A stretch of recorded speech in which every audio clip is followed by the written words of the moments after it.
अखिल की संगत। सबरस पिता के पत्र पुत्री के नाम, ये नाम है उस पुस्तक का जिसमें संकलित हैं कुछ ऐसे पत्र जो एक पिता ने अब से लगभग 90 वर्ष पहले दूर बैठी अपनी 10 वर्ष की पुत्री को लिखे थे। और इन पत्रों में पिता ने अपनी बेटी को दुनिया से, इंसानियत से, इस बात से परिचित कराने की कोशिश की है कि ये दुनिया कैसे बनी, दुनिया के लोगों के साथ कैसे व्यवहार किया जाना चाहिए। जी हाँ, हम बात कर रहे हैं पंडित जवाहरलाल नेहरू के उन पत्रों की जो उन्होंने इलाहाबाद की नैनी जेल में रहते हुए 1928 के आसपास अपनी पुत्री इंदिरा प्रियदर्शनी नेहरू के नाम लिखे थे, जो उस वक्त 10 वर्ष की थीं और मसूरी में थीं। हम इन पत्रों को सिर्फ इसलिए पढ़ रहे हैं क्योंकि हमें लगता है कि आज गूगल, विकिपीडिया और इंटरनेट के युग में जब चौतरफा तकनीक और सूचना की बौछार है, तब लोग ये जानें, खासतौर पर किशोर और युवा ये समझें कि किस तरह से एक पिता उस जमाने में जब कोई ऐसी सुविधा नहीं थी, अपने बच्चों से, अपनी पुत्री से जिसकी उम्र सिर्फ 10 साल है, संवाद करना चाहता है। और जो ना इतिहासकार है, फिर भी वो अपनी बेटी को ये समझाना चाहता है कि ये दुनिया कैसे बनी, इसका उद्भव कैसे हुआ, मानव कैसे बना, उससे पहले सबसे पहले इतिहास कैसे लिखा गया होगा, वेद कैसे लिखे गए होंगे। और शायद उस पिता की मंशा ये रही होगी कि वो अपनी बेटी को सोचने समझने की शक्ति दे, उसकी कल्पनाओं के लिए रिसोर्स मटेरियल दे और उसे ये सिखाए कि ये दुनिया बहुत बड़ी है। इसमें पंडित जवाहरलाल नेहरू ने लिखा है कि तुम जानती हो इंग्लैंड और हिंदुस्तान के बारे में बहुत कुछ। इंग्लैंड एक छोटा सा टापू है और भारत बहुत बड़ा देश है, पर फिर भी दुनिया इतनी बड़ी है कि भारत उसका एक छोटा सा हिस्सा है। और उसमें वो अपनी बेटी को बता रहे हैं कि किस तरह से उसकी सोच, उसके विचारों का फलक इतना विस्तृत होना चाहिए कि उसमें सारी दुनिया के लोगों के प्रति एक सद्भावना हो।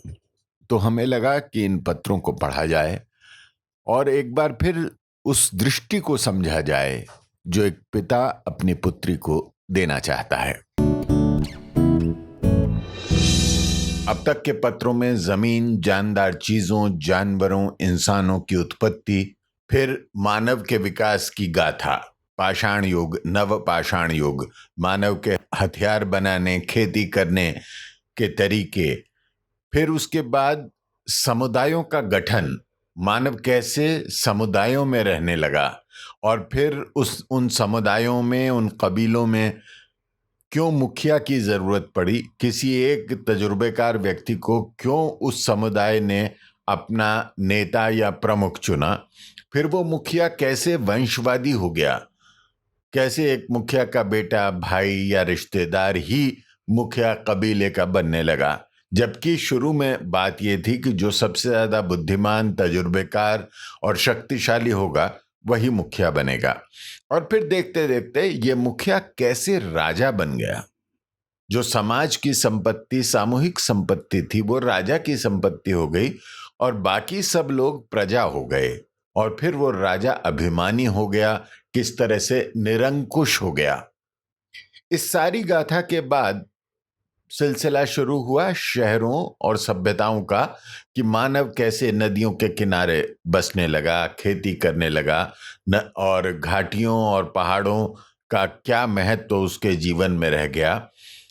नगरों और शहरों की बसावट की बात करते करते मिस्र और क्रीट में लोगों के रहन सहन, वहाँ के चाल चलन, मिस्र के पिरामिडों, ममी, और क्रीट में राजाओं के लालच और देवताओं को कुर्बानी के किस्से के बाद बात आई हिंदुस्तान और चीन की सभ्यताओं की। 21वें पत्र में बताया गया कि किस तरह से चीन और हिंदुस्तान में बसावट हुई, उस पत्र में चीन की चित्रलिपि, जिसे हम कैलीग्राफी के रूप में जानते हैं, उसका उल्लेख है। चीन की बड़ी दीवार, जो दुनिया भर में मशहूर है, the great wall of China, वो कैसे बनी। हिंदुस्तान में और चीन में कैसे अलग अलग रियासतें थीं, कुछ जगह पंचायतों का राज था, कुछ जगह राजा थे, और ये सभ्यताएं कैसे पनपीं, कैसे बढ़ीं, हिंदुस्तान में कैसे लोग रहते थे, चीन में किस तरह की बसावट थी। इस तरह से सारी जानकारी अब तक के पत्रों में दी जा चुकी है। 22वें पत्र में जिक्र है समुद्री सफर और व्यापार का। मतलब लोगों ने कैसे समुद्र के रास्ते सफर करना शुरू किया और कैसे व्यापार की शुरुआत हुई। लोग कमाई के लालच में किस तरह समुद्री सफर का जोखिम उठाते थे, और फिर व्यापार क्या है, उसकी शुरुआत कैसे हुई, सिक्के कैसे चलने लगे, सोने चांदी से तिजारत कैसे होने लगी, फिर रुपया आ गया। और रुपया अपने आप में कोई काम की चीज नहीं है जब तक उससे कुछ खरीदा न जा सके। समुद्री सफर और व्यापार के बाद बारी आती है भाषा, लिखावट और गिनती की, जिसमें यह बताया गया है कि लोगों ने बोलना कैसे सीखा, क्यों सीखा, लिखना कैसे सीखा और गिनती कैसे आई। इसके बाद 24वें पत्र में सवाल ये आता है कि समाज में आदमियों यानी इंसानों के अलग अलग दर्जे कैसे तय किए गए। पहले इस पत्र पर लेखक पत्रकार राजेंद्र भट्ट की राय।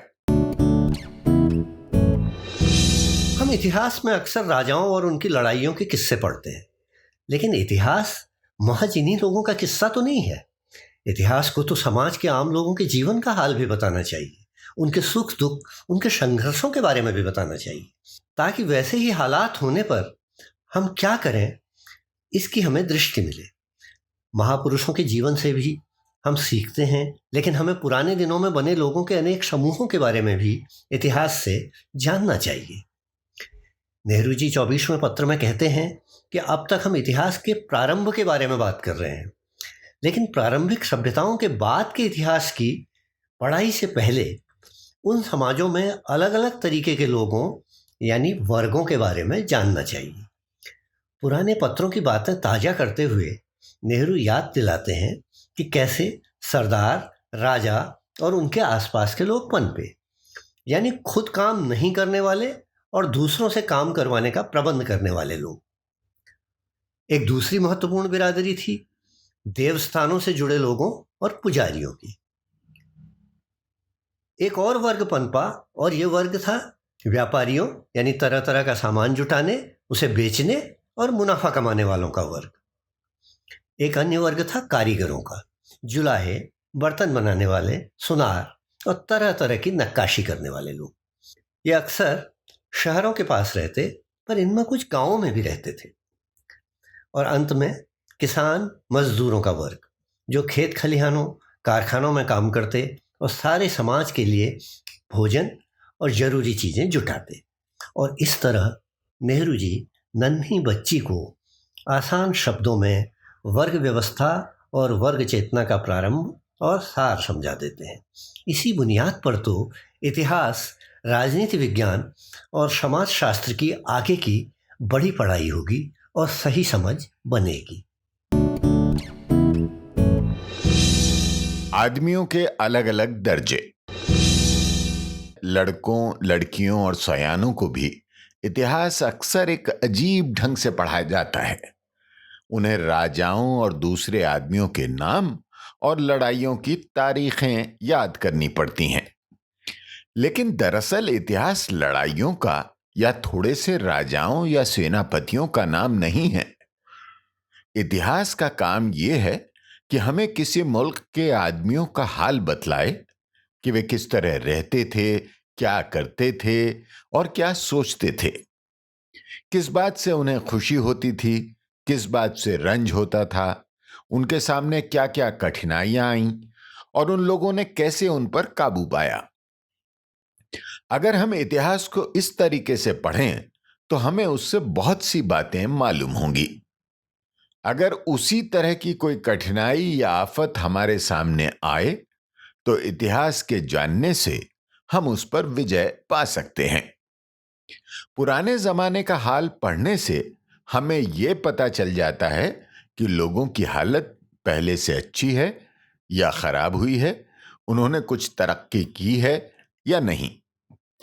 यह सच है कि हमें पुराने जमाने के मर्दों और औरतों के चरित्र से कुछ न कुछ सबक लेना चाहिए, लेकिन हमें यह भी जानना चाहिए कि पुराने जमाने में भिन्न भिन्न जाति के आदमियों का क्या हाल था। मैं तुम्हें बहुत से खत लिख चुका हूं, यह 24वां खत है, लेकिन अब तक हमने बहुत पुराने जमाने की ही चर्चा की है, जिसके बारे में हमें थोड़ी सी बातें ही मालूम है। इसे हम इतिहास नहीं कह सकते, हम इसे इतिहास की शुरुआत या इतिहास का उदय कह सकते हैं। जल्द ही हम बाद के जमाने का जिक्र करेंगे, जिससे हम ज्यादा वाकिफ हैं और जिसे ऐतिहासिक काल कहा जा सकता है। लेकिन उस पुरानी सभ्यता का जिक्र छोड़ने से पहले आओ हम उस पर फिर एक निगाह डालें और इसका पता लगावें कि उस जमाने में आदमियों की कौन कौन सी किस्में थीं। हम ये पहले देख चुके हैं कि पुरानी जातियों के आदमियों ने तरह तरह के काम करने शुरू किए। काम या पेशे का बंटवारा हो गया। हमने ये भी देखा है कि जाति के सरपंच या सरगना ने अपने परिवार को दूसरों से अलग कर लिया और काम का इंतजाम करने लगा। वो ऊंचे दर्जे का आदमी बन बैठा, या यूं समझ लो कि उसका परिवार औरों से ऊंचे दर्जे में आ गया। इस तरह आदमियों के दो दर्जे हो गए, एक इंतजाम करता था और आदेश देता था, और दूसरा असली काम करता था। और यह तो जाहिर ही है कि इंतजाम करने वाले दर्जे का इख्तियार ज्यादा था और इसके जोर से उन्होंने वो सब चीजें ले ली जिन पर वो हाथ बढ़ा सके। वे ज्यादा मालदार हो गए और काम करने वालों की कमाई को दिन ब दिन ज्यादा हड़पने लगे।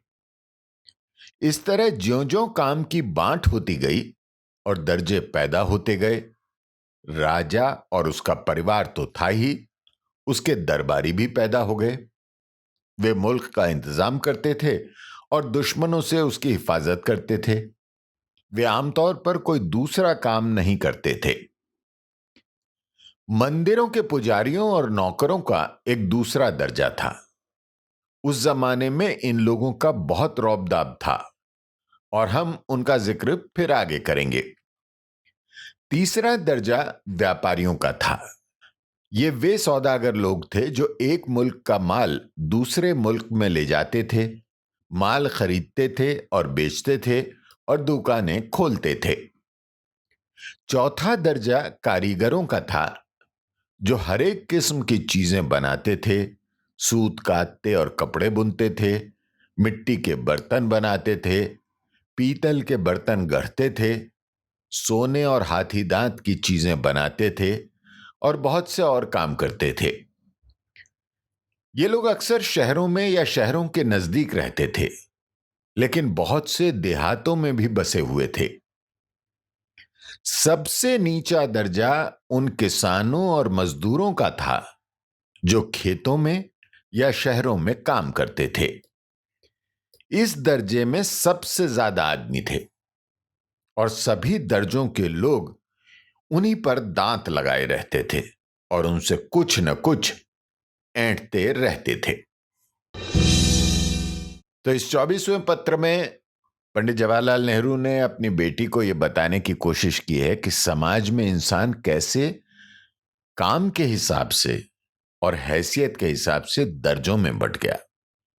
पहले राजा और दरबारी, फिर व्यापारी, और एक बड़ा दर्जा मंदिरों के पुजारियों और उनके सेवकों का था। और सबसे दिलचस्प बात यह है कि किसान और मजदूर जो सारा काम करते हैं, उनका दर्जा सबसे नीचे बताया गया।